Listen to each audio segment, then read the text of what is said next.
All right, in elementary grammar, in this elementary grammar course, this is listed. If you look on the Academy website, you'll see that this is not listed in the trivium, where we have classical grammar, Latin grammar, Greek grammar. This elementary grammar course is listed down with modern studies. All right?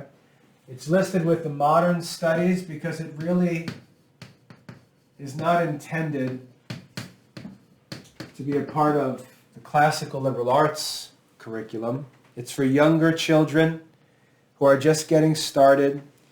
And the purpose of this elementary grammar course, I think the textbook is actually titled Elementary Grammar and Composition. It's sort of an introduction to grammar and composition together. Okay, so this is considered a good preparation for future studies in classical grammar, Latin grammar, English composition, and so on. It's a preparatory course for younger students. But it can be studied by anyone, so it doesn't matter whether you're 7 years old or whether you're 17 years old. There's a lot to learn from this course. And what this course does is it starts out simple like this. The lessons seem very simple and easy, but as it goes on, this course gets more and more challenging, more and more complicated. And by the time you get into the middle of the course, you're actually working on some pretty difficult stuff. All right, so this elementary grammar course is a great course for young children to get started in and just take their time, work through the lessons little by little. You guys have worked in this course. You know, it starts very slow, very easy in the beginning, but then as you get going, it starts to get more and more challenging. Okay, so it's a great course for young children to get started with, but even for older students, the beginning may seem simple, but as you get into it, it's pretty helpful even if you're an older student. So one of the good things is that in the Classical Liberal Arts Academy, younger students can get started and work at their own pace. They can just take their time. And older students can get started and move quickly through the first lessons, and eventually they'll get into some stuff that they find pretty helpful and challenging as well. So what we're going to do in this first lesson is simply walk through lesson 1 of elementary grammar, and the topic of this first lesson you see in the textbook, and I'll move to the textbook in a minute. We're going to talk about objects and how we learn about objects. How we learn about objects. And just to help illustrate what we're talking about here, we just went over this in Latin grammar class, but here's a picture of one of us. We're rational creatures. God made us with understanding. So we have minds that think and act in certain ways. We have ideas. Outside of us are all kinds of objects. Here's a tree. Maybe here's a little squirrel with a bushy tail. All kinds of objects outside of us. There's the sun. Here's some clouds. All sorts of objects outside of us. They're outside of our minds. Objects are outside of our minds. And we see these objects, hear these objects, smell these objects, feel these objects, sometimes taste the objects. And our minds record images of these objects. And I'm just going to draw a little cloud here. And this is our thoughts. And in our thoughts, we have an idea of a sun. We have an idea of clouds. We have an idea of a tree. We have an idea of a little squirrel. Our minds store ideas, mental images of the objects around us. And if another person comes along and we want to share our ideas, we speak. And we speak with words. And when we speak to another person, our speech causes other people to share our ideas. And so we share ideas through speech. We can use words, sun, tree, and so on. So this is what people do. The world that's created around us is full of objects. We observe these objects. We sense these objects. We're going to study that in this first few lessons. We then think about these objects. Our mind stores images of these objects. And then we can share these ideas with other people through speech. And we can cause them to share our ideas about the different objects. And we want to study so that we can do this as well as possible. We want to be able to share ideas as well as possible. And that's what we're going to begin studying here in elementary grammar. And the first topic we're going to study will be objects. That's the title of the first lesson, objects. So let's read together through this first lesson and then we'll talk about it a little bit. We're only going to take a half hour for this lesson. We're only going to take a half hour for this lesson, so let's go ahead and get started. We're going to look at the textbook here. Let me zoom in. Lesson 1, we're going to study objects. Lesson 1, we read the senses. We have 5 senses: seeing, hearing, feeling, tasting, and smelling. 5 senses. Now this is really important. We have 5 senses. As I said, there are objects. I should have left that picture up. There's our tree, there's our sun shining, here's a cloud in the sky, here's a little squirrel sitting next to the tree. And here we are observing these things, and God's given us a number of different tools. We have a number of different tools built into our bodies that allow us to experience these different objects. God's put tools in our body, instruments in our bodies, that allow us to experience the world in a way that God wants us to experience the world. And we have 5 senses which are listed here. Seeing. Let's just list the 5 senses. Seeing. I want to make sure I list them in the same order. Hearing. Feeling.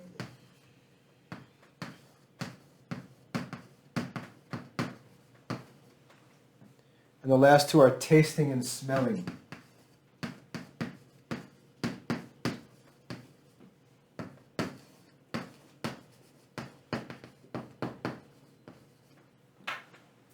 So these are called the 5 senses, and they're the tools or the instruments that God has given to us when He created us that allow us to experience the things that He created, the things around us, all the objects around us.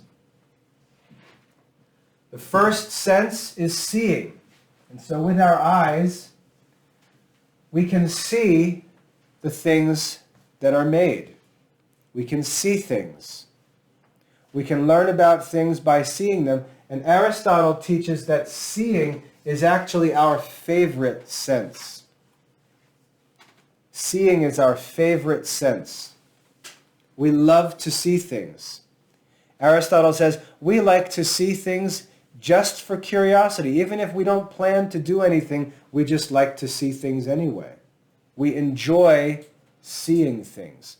And that's also one of the dangers that we have, is that we're curious and we like to see things that we shouldn't see.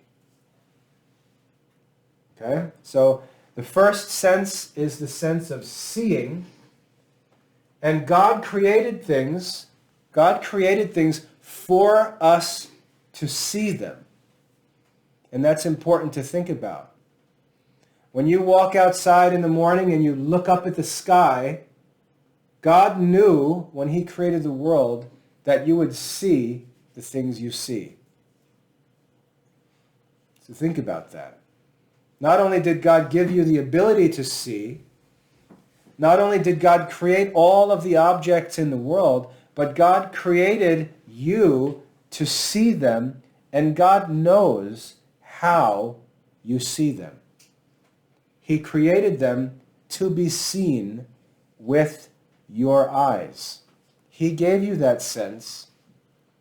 He created the objects, and he knows what you see. The first sense is seeing.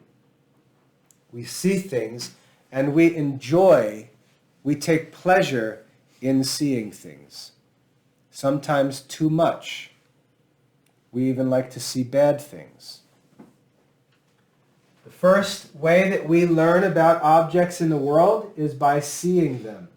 The second is by hearing. So we'll put some ears on this person.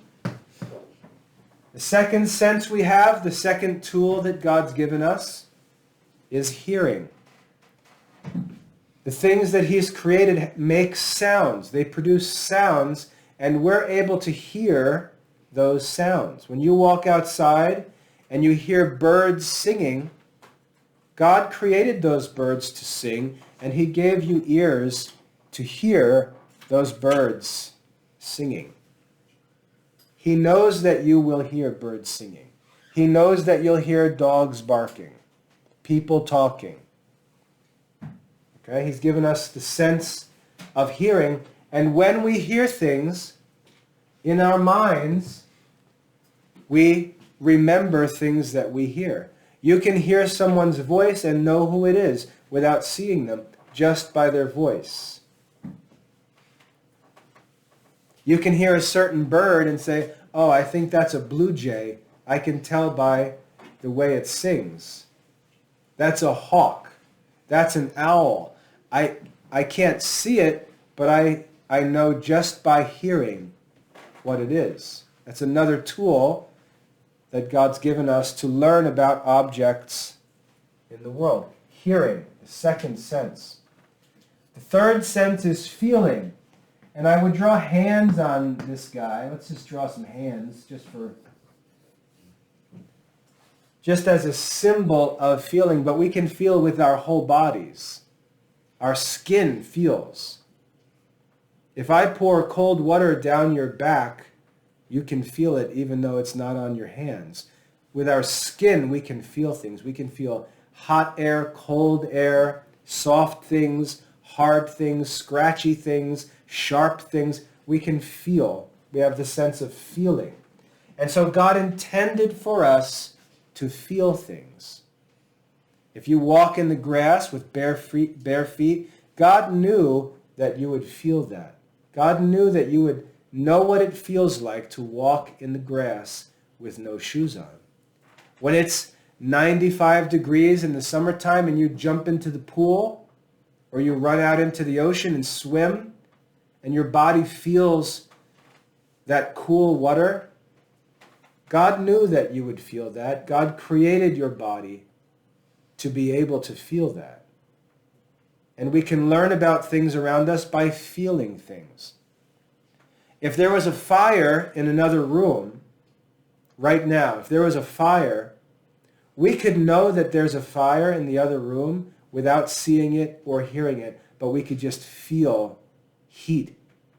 And we would know something was wrong by feeling the heat. We can do the same thing. We can tell if a door's been left open in another room, we can tell because we can feel the cold air.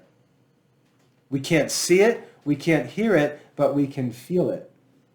And so feeling is another tool that God's given us to learn about the world around us. The fourth is tasting. So we'll give this guy a happy little tongue. The fourth sense is tasting. We can taste things.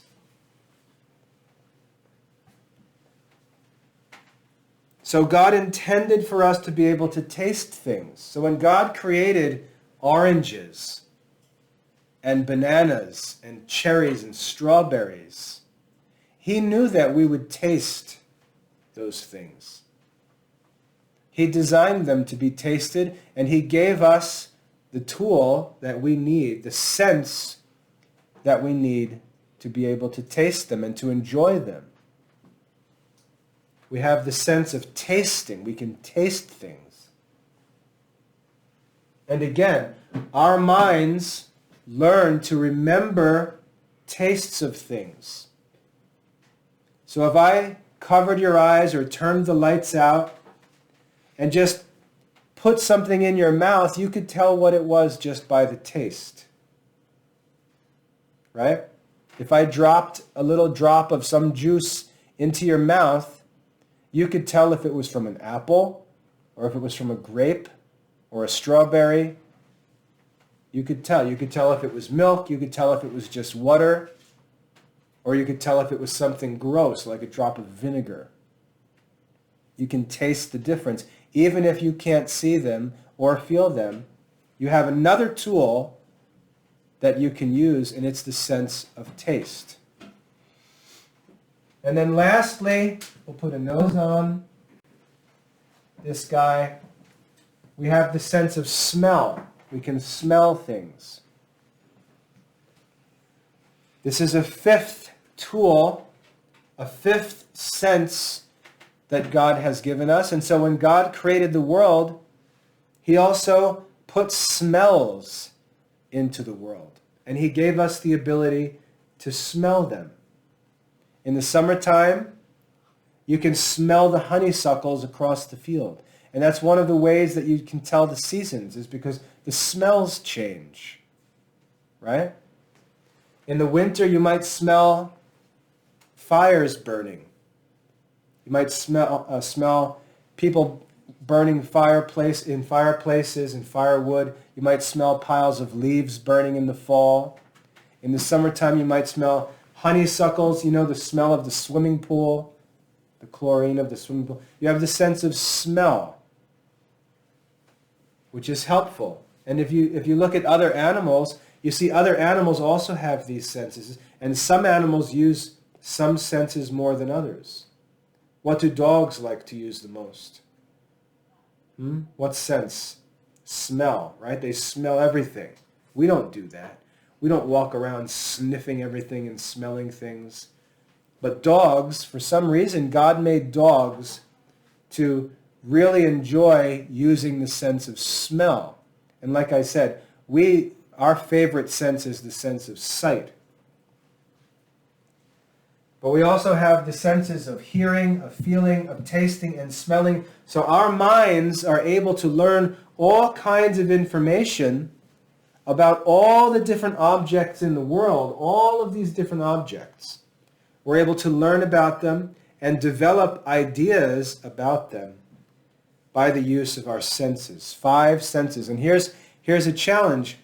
Can you think of any other way that we can learn about objects with our bodies other than the 5 senses?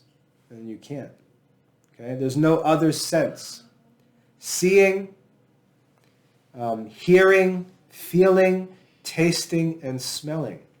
And God's actually given us different organs to do those different things. We see with our eyes, we hear with our ears, we feel with all of our body, all of our skin, even inside of our body. If you eat something bad, your stomach will hurt and you'll feel pain inside your body. So feeling is much more than just touching. It's all throughout our body. We're able to feel things. tasting, and smelling. And we use these senses to learn about the objects around us. You can take a strawberry that looks good and put it in your mouth and bite it, and your taste will tell you something's wrong, right? You can take a bottle of milk out of the fridge, open the milk, and smell that the milk is no good. Even though it looks good, you can smell that it's not good. So all of these different senses we have are given to us by God, and they help us to learn about the objects all around us. Okay? 5 senses: seeing, hearing, feeling, tasting, and smelling. Now let's look back at our lesson here. When we see, feel, taste, or smell things, or hear sounds, we are said to perceive them. And so we have this important word, perceive. Perceive. We want to learn this word perceive, and we're going to learn another word that's different, and both of these words are very important. We have to learn the difference between perceive and another word we're going to learn in a bit. When we see things or feel things or taste things or smell things or hear sounds, we are said to perceive them. Okay, so when we use our senses and learn about something with our senses, the key here is with our senses, we perceive them. So to perceive something is to know about it or learn about it with your senses. Got that? To perceive something is to know about it with your senses. That's what it means to perceive. So this word perceive means the same thing as to sense. To sense something is to perceive something. So if you smell something, you can say, I perceive the smell of strawberries. If you see something, you can see, I perceive the sun. If you hear something, you perceive some music. Perceive means to sense. And then we have this example. He says, the author says, I drop a book upon the floor. A force called gravitation, and that is not important for this lesson. So don't take notes about gravitation. A force draws the book toward the center of the earth.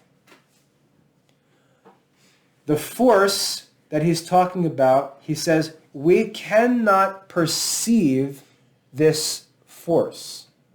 We cannot perceive the force. We can't see the force. We can't hear the force, smell the force, taste the force, feel the force, which I don't even know if that's true. If we can't feel, that's another topic. But he says we cannot perceive this force. You understand what he's trying to say, right? We can't perceive this force, the force itself, but we are conscious of it. So we have to perceive, and we'll say to be conscious.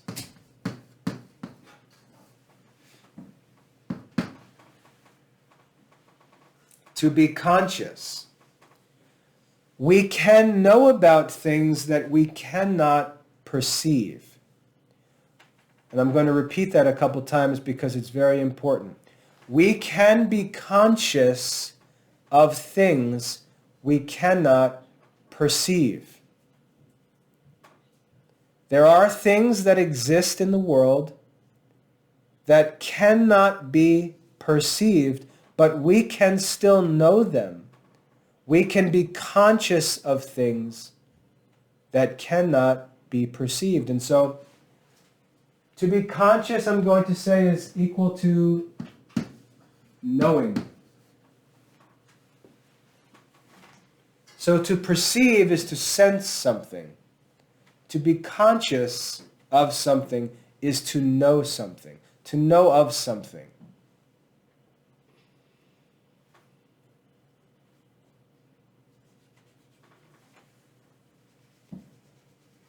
So the ideas that we have can be of things that we perceive, but they can also be of things we cannot perceive. We can have ideas of things that we perceive, but we can also have ideas of things that we do not perceive and cannot perceive. Okay? It's important for you to know that everything we perceive, we are conscious of.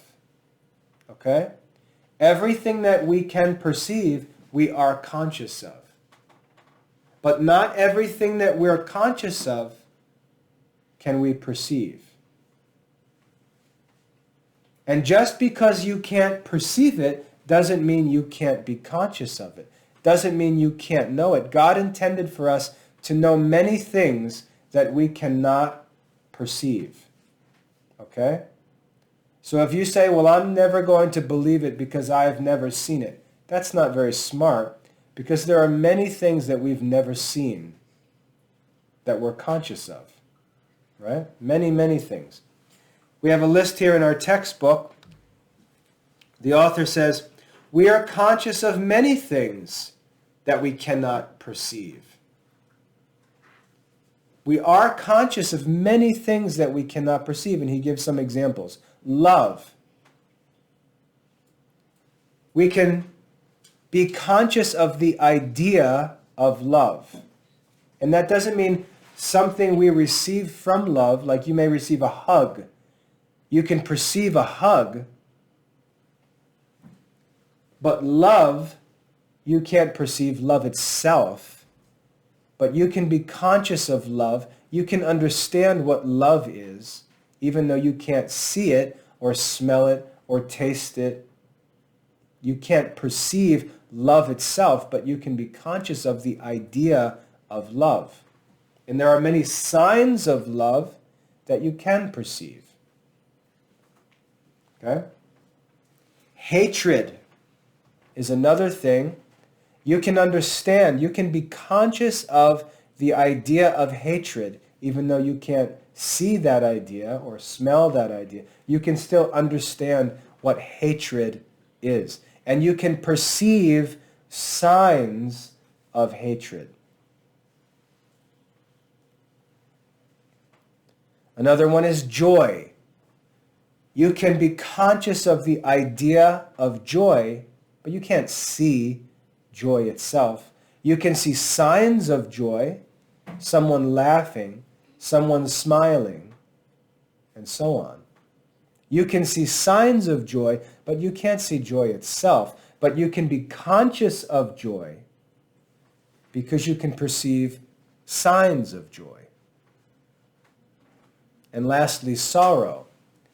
You can't see sorrow itself. You can't hear sorrow itself as an idea, but you can be conscious of sorrow and you can perceive signs of sorrow.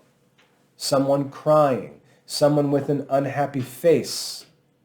You can see and hear signs of sorrow, but you can't see sorrow itself, but you can understand sorrow. So there are many things that we are conscious of that we cannot perceive. So there are many things that we're conscious of. We're conscious of many, many objects. Some of those objects we can perceive. Many of those objects we cannot perceive. We perceive objects in the world using the five senses. The five senses allow us to perceive things.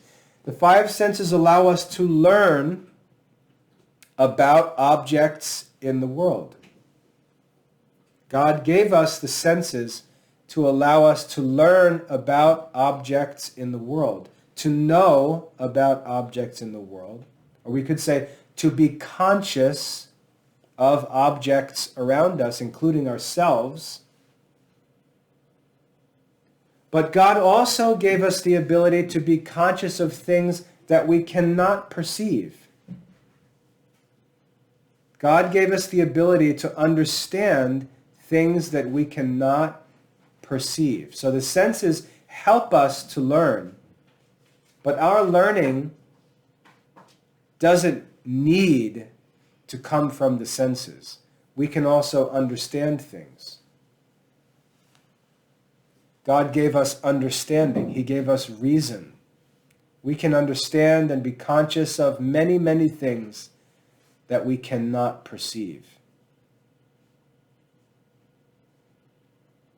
But all of these things that we're conscious of, all of these things that we know about, are called objects.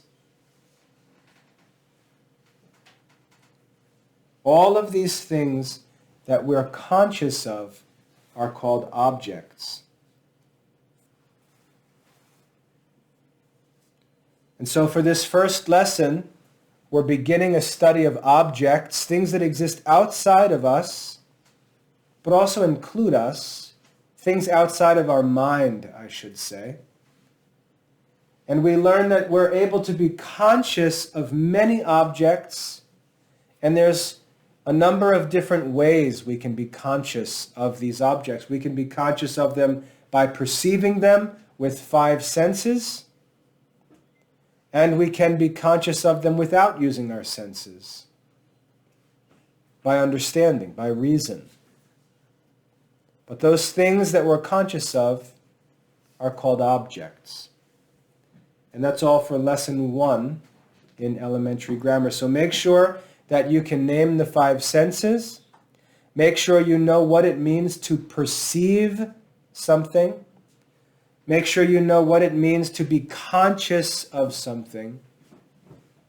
And make sure you know what objects are. In the next lesson, we're going to learn a definition of objects, but you should have a good idea of what objects are after this first lesson. And that's all for lesson 1.